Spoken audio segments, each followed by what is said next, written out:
그날 저는 처음으로 여자가 되었습니다. 남편에게서는 결코 느껴보지 못했던 감각이 제 안에서 깨어났고 그 느낌은 너무나 새롭고 깊어서 신기할 정도였습니다.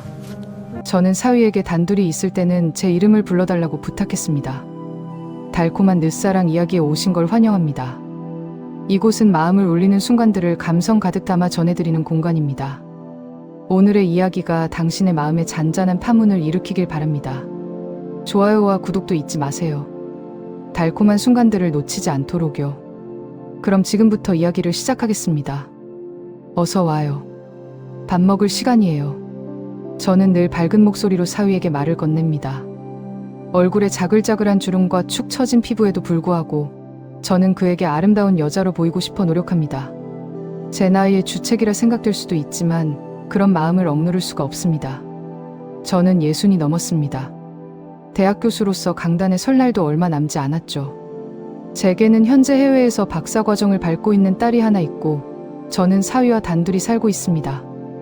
남편이 세상을 떠난 지는 5년이 넘었습니다. 제 남편은 몸이 꽤 호악한 편이어서 밤에 제 방을 찾는 일은 1년에 몇 번 되지 않았습니다. 저 또한 남편을 그리 원하지 않았기에 불만은 없었습니다. 저희는 각방을 썼습니다. 남편이 세상을 떠나기 전 10년 동안 그는 밤에 단 한 번도 제 방에 들어온 적이 없었습니다. 그래도 저는 괜찮았습니다. 그저 모두 그렇게 사는 것이려니 하고 생각했습니다. 제 사위는 훤칠한 키에 이목구비가 뚜렷해서 누가 봐도 잘생긴 얼굴입니다. 다부진 근육질 몸매를 가졌죠. 그는 학업에도 뛰어나 매년 수많은 논문을 써내는데 대체 언제 운동할 시간을 내는지 궁금할 정도입니다. 저는 사위를 어릴 때부터 알고 지냈습니다. 그는 제 동료이자 친구인 교수의 아들입니다. 제 딸과 사위는 어릴 적부터 가끔씩 만났고 성인이 되어서도 인연을 이어가다 결혼까지 하게 되었습니다. 제 사위는 기가 센 제 딸을 부드럽게 잘 다루는 능력이 있습니다. 가끔 사위를 대하는 딸의 태도가 못되게 보일 때면 제가 딸을 잘못 키웠나 하는 생각도 들었습니다. 그럼에도 사위는 아내에게 한 번도 험한 표정을 보인 적이 없었습니다. 우리는 남편과 함께 살던 넓은 마당이 있는 2층 집에 살고 있었습니다. 딸 부부는 1층에, 저희는 2층에 살았죠. 딸이 결혼해서 1층으로 이사 왔을 때 저희는 2층으로 가는 별도의 출입구를 만들었습니다. 딸 부부의 사생활을 지켜주기 위한 조치였습니다. 딸이 유학을 떠난 후 사위와 저는 한 집에 살게 되었습니다. 하지만 층이 분리된 생활 공간 덕분에 서로의 사생활을 존중하며 적절한 거리를 유지할 수 있었습니다. 그렇게 지내던 중 몇 달 전 한 가지 사건이 있었습니다. 대학 강의를 마치고 교수 연구실에서 학생들 성적을 정리하고 있는데 고등학교 동창에게서 전화가 걸려왔습니다. 가끔 동창회에서나 보던 친구였는데 50세가 넘어가면서 동창회에 잘 나가지 않게 되어 거의 10년 가까이 보지 못한 친구였습니다.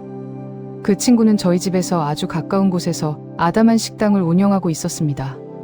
친구가 밥이나 한번 먹자고 제안해서 우리는 만나게 되었습니다. 친구와 식사를 하며 대화를 나누던 중 그녀는 제게 놀라운 사실을 털어놓았습니다. 친구가 망설이며 꺼낸 말은 정말 충격적이었습니다. 그녀는 제 사위가 바람을 피우는 것 같다고 했습니다. 내 친구가 그러는데 자기 식당 바로 옆 모텔로 자네 사위가 들어가는 걸 봤다는 거야. 저는 의심 가득한 눈으로 되물었고 친구는 자신이 본 상황을 자세히 설명해 주었습니다. 그녀는 제 사위가 오후에 한 여자와 함께 모텔에 들어가서 저녁이 되어서야 나왔다고 말했습니다. 심장이 쿵 내려앉았지만 저는 애써 침착함을 유지하려 했습니다. 저는 친구에게 이 비밀을 지켜달라고 부탁했습니다. 그녀는 내가 너한테만 따로 보자고 한 게 그 때문 아니겠니? 알아듣지? 라고 답했습니다. 그 말에 저는 안도감을 느꼈습니다. 친구와 헤어져 집으로 돌아온 후에도 저는 한참 동안 멍한 상태로 있었습니다. 딸에게 그토록 다정했던 내 사위가 바람을? 젊은 나이에 아내와 떨어져 지내는 상황이니 욕정을 참기 어려웠을 수도 있겠다는 생각이 스쳐 지나갔습니다. 하지만 마음 한편으로는 친구가 잘못 본 것이기를 바랐습니다. 한동안 사위를 유심히 지켜보았지만 그는 속임수를 쓸 사람으로는 보이지 않았습니다. 하지만 날이 갈수록 제 머릿속은 점점 더 혼란의 소용돌이에 휘말렸습니다. 그가 다른 여자와 함께 있는 모습을 상상하니 화가 치밀었고 다른 누군가가 이 고통스러운 사실을 알게 될까봐 두려웠습니다. 이상하게도 그의 잘생기고 다부진 몸을 생각하면 얼굴이 화끈거렸습니다. 며칠 후 저는 친구의 식당을 다시 찾아갔습니다. 그녀는 그 모텔 주인과 아는 사이였고 저는 그녀에게 상황을 설명하고 그곳으로 향했습니다. 생각했던 것보다 방이 훨씬 많았습니다. 주인은 낮 시간대에 손님이 의외로 많다고 놀라워했습니다. 저는 친구에게 그게 정말 제 사위가 맞는지 다시 한번 확인을 부탁했습니다. 이렇게 잘생긴 사위 얼굴을 내가 왜 못 알아보겠어? 그녀가 답했고 제 심장은 다시 한번 철렁했습니다. 친구가 모텔 주인에게 다가가 사위의 외도를 확인하는 것을 도와주었고 주인은 동의했습니다. 그는 CCTV 영상을 확인하고 알려주겠다고 했고 저는 집으로 돌아왔습니다. 일주일 후 전화가 울렸고 수학이 넘어는 모텔 주인이었습니다. 저는 서둘러 그에게 갔고 사위가 한 중년 여성과 함께 모텔로 들어가는 영상을 보게 되었습니다. 손발이 떨리고 어찌할 바를 몰라 막막했습니다. 그날 저녁 저는 웬만한 영화배우 뺨치게 잘생긴 사위와 마주 앉아 함께 식사를 했습니다. 저는 말없이 그의 표정을 살폈습니다.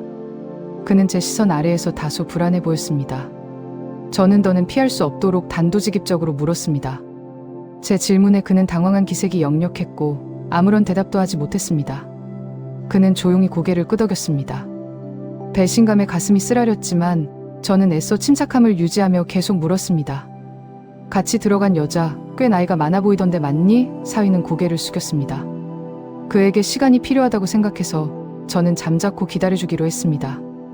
이윽고 그는 고개를 들고는 실로 놀라운 사실을 털어놓았습니다. 그는 어릴 적부터 자기 어머니뻘 되는 여자들에게 환상을 품고 있었다고 고백했습니다. 어머니의 지인들 중에서 그는 저를 가장 아름답다고 생각했답니다. 어쩌면 그게 제 딸과 결혼하기로 결심한 이유일 수도 있다고까지 말했습니다. 저는 완전히 할 말을 잃었습니다. 그러고는 그는 더욱 놀라운 말을 꺼냈습니다. 그 환상 때문에 그는 저와 무척 닮은 중년 여성과 어울리게 되었고 그녀를 만나러 모텔에 갔던 것이라고 했습니다. 저는 그에게 사과했습니다. 왠지 모르게 미안해요라는 말이 제 입에서 나왔습니다. 저는 그에게 말했습니다. 내가 그렇게 힘든 줄은 몰랐구나. 내 나이에는 그런 생각을 품는 게 당연할 수도 있지. 내 마음을 이해한다. 그러자 사위는 놀라운 제안을 했습니다. 제가 자신의 애인이 되어준다면 그 여자와 헤어지겠다고 선언한 것입니다. 부끄러움에 얼굴이 화끈 달아올랐습니다. 장모님도 외로우셨잖아요. 그가 물었습니다. 그의 말에 저도 모르게 눈물이 흘렀습니다. 맞아요. 저는 많이 외로웠습니다. 남편과 결혼 생활을 하면서 여자로서 사랑을 받아본 적이 별로 없었습니다. 아내로서, 엄마로서, 교수로서 살아온 것이 제 인생의 전부였습니다. 여자로서 사랑받는다는 것이 인생에서 중요한 것은 아니라고 믿고 살아왔습니다. 사위는 울고 있는 저의 손을 잡아주었습니다. 저는 고개를 들어 사위와 눈을 마주치고 말없이 고개를 끄덕였습니다. 저는 사위의 손을 잡고 제 방으로 데리고 갔습니다. 우리는 사랑을 나누었습니다. 새벽이 되어서야 사위는 저를 놓아주었습니다. 저는 숨을 고르며 사위에게 말했습니다. 앞으로 그녀를 만나지 말아야 한다고. 사위는 당연하다는 듯이 고개를 끄덕였습니다. 사위는 자신의 아내가 돌아올 때까지 이렇게 애인 사이로 지내자고 하더군요. 저도 고개를 끄덕였습니다. 내가 너무 늙은 것이 미안하다고 했더니 사위는 오히려 너무나 고맙다고 말해주었습니다. 저는 그날 처음으로 여자가 되었습니다. 남편에게서는 느끼지 못했던 감각이 깨어났고 이런 느낌을 받을 수 있다는 것이 너무도 신기했어요. 사위에게 둘이 있을 때는 제 이름을 불러달라고 했습니다. 하지만 사위는 싫다고 하더군요. 자기는 꼭 저에게 엄마라고 부를 것이라고 단호하게 말하는 것이었습니다. 그리고 제가 그를 아들이라고 불러줬으면 한다고 했습니다. 자기 이름을 부르지 말고 꼭 아들이라고 불러달라기에 저는 또 말없이 고개를 끄덕였습니다. 아들, 오늘 엄마 좀 행복하게 해줄래? 저는 저희 사위에게 이렇게 말한 적이 있는데 사위는 이 말을 들을 때마다 너무 행복하다고 하더군요. 그는 저를 너무 사랑한다고 고백합니다. 제가 너무도 소중하다고 합니다. 집에 있을 때 사위는 저와 꼭 붙어 있습니다. 제가 화장실에 가도 따라오고 샤워를 할 때도 옆에서 저를 지켜봅니다. 가장 사적인 순간에도 사위는 제 바로 옆에 있는 것 같습니다. 처음에는 너무 부끄러웠지만 차차 익숙해지더라고요. 그 부끄러움은 또 다른 설렘으로 변하기도 합니다. 저희는 젊은 커플처럼 지내고 있습니다. 너무 부끄럽지만 사위가 시키는 것은 모두 해주며 지내고 있지요. 사위는 제가 부끄러워하는 모습이 너무도 사랑스럽다고 합니다. 다 늙어서 이게 무슨 짓인지 이런 생각이 들 때도 있지만 그런 생각은 머릿속 한구석에 놓아두려고 합니다. 한 번은 사위에게 제 딸이 돌아오면 어떻게 할 것이냐고 물었어요. 저는 그에게 그 질문을 할 때 너무도 떨렸습니다. 혹시라도 그의 입에서 저와의 관계를 끝낼 것이라는 말이 나올까봐 두려웠던 것이지요. 사위는 평생 우리 관계를 유지하자고 하더군요. 저는 너무도 행복합니다. 딸에게 미안한 마음도 들었어요. 하지만 어쩌면 사위가 다른 여자와 바람을 피워 딸의 가정이 파탄 나는 것을 제가 막은 셈이라고 그렇게 스스로를 위안하고 있습니다. 남들은 저를 욕하겠지요. 남들이 이 사실을 알게 된다면 저와 사위는 사회에서 매장되겠지요. 하지만 사위는 멈추지 않을 것 같습니다. 저도 마찬가지이고요.